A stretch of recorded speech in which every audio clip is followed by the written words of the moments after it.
बोले गंगा मैया की जय, बोले सत्य सनातन धर्म की जय, बोले वैशाख महात्मा की जय।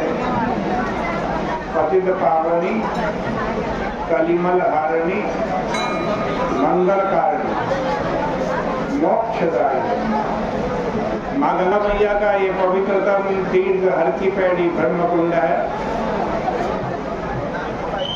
वैशाख का पावन महीना चल रहा है। वैशाख महात्म्य के 15वें अध्याय पर हम पहुंचे हैं। सुखदेव नाम के ब्राह्मण सुखकीर्ति राजा को वैशाख महात्म्य की कथा सुना रहे हैं। सुखदेव जी कह रहे हैं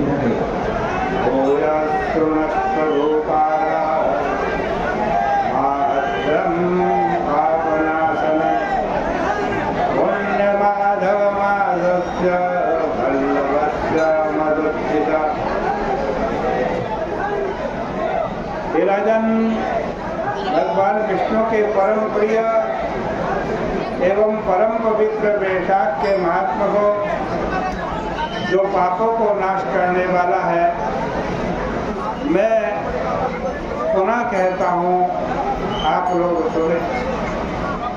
पूर्व काल में पांचाल देश में पुरुयश नाम का एक राजा हुआ। वह बहुत ही यशस्वी बुद्धिमान राजा, पुण्यशील का लड़का था। तो बड़ा ही धर्मपालक, शौर्य पराक्रम आदि गुणों से युक्त एवं धनुर्विद्या में चतुर। पिता के स्वर्ग चले जाने पर राजगद्दी पर बैठकर उस बुद्धिमान ने अपने धर्म के साथ समस्त पृथ्वी का शासन किया, किंतु पूर्व जन्म के किए हुए बहुत बड़े दोषों से घिरा हुआ था। इसलिए कुछ ही काल बीतने पर उसकी संपत्ति नष्ट हो गई। हे निष्पाप राजन, इसके हाथी घोड़े बड़े बड़े रोग से पीड़ित होकर के मर गए। बहुत भयंकर दुर्भिक्ष भी हुआ जो राष्ट्र को मनुष्यहीन बना देने वाला था। उस समय राज्य एवं कोष तो हाथी द्वारा खाए गए कैच के फल के समान हो गए। कोष एवं राज्य बल से रहित उस राजा को बलहीन जानकर यही विजय का समय है ऐसा मन में निश्चित करके उसको जीतने के लिए उस राजा के शत्रु सैकड़ों राजा आए और युद्ध करके उस पांचाल देश के राजा को जीत लिया। तब पराजित होने के बाद वह राजा अपनी पत्नी शिखिनी तथा धात्री आदि के सहित पर्वत की गुफा में चला गया।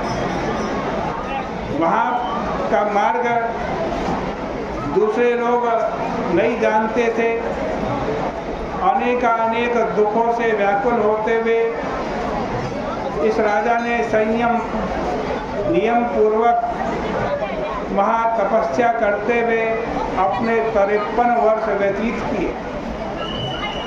यह क्या हो गया है, क्या हो रहा है, इस विषय पर राजा ने बहुत चिंता की। राजा ने सोचा कि मैंने पवित्र कर्म किए जिनके द्वारा पवित्र कुल में जन्म हुआ तथा मैं माता एवं पिता की भलाई सेवा में रत रहा। गुरु भक्त था, सरल स्वभाव वाला, ब्राह्मणों का भक्त, धर्म में लगा रहने वाला, सभी प्राणियों के प्रति दया करने वाला, देवभक्त और जितेंद्रिय हूँ।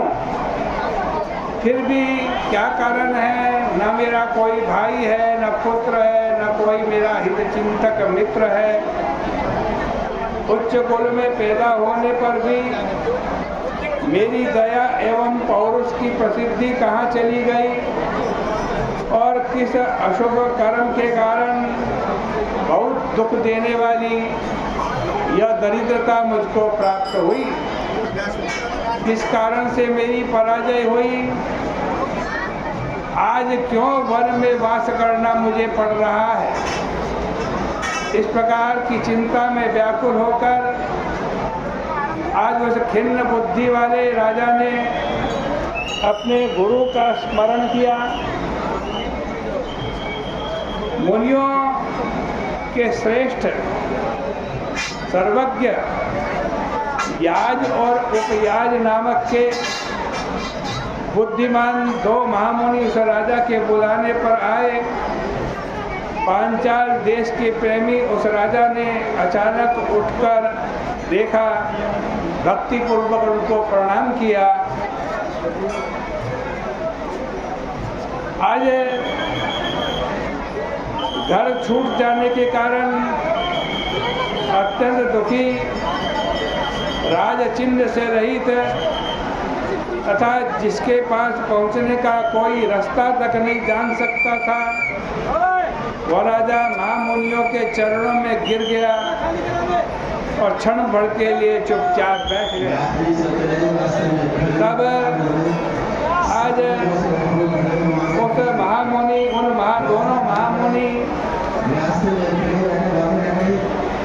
ने उसको उठाया। राजा ने अपने आंसुओं को पोंछ करके विधि पूर्वक वन में होने वाली पवित्र पूजा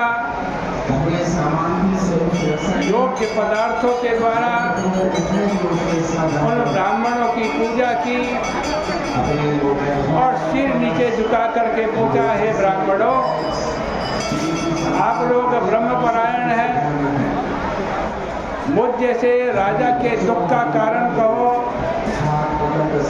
जो कि कर्म तथा जन्म से पवित्र एवं देवताओं तथा पितरों का प्रिय भक्त है, पाप से डरने वाला है, तीनों के ऊपर कृपा करने वाला गुरु भक्त, मुझ पर क्यों दरिद्रता आ गई, कोष की हानि एवं शत्रुओं के द्वारा पराजय किस लिए हुई।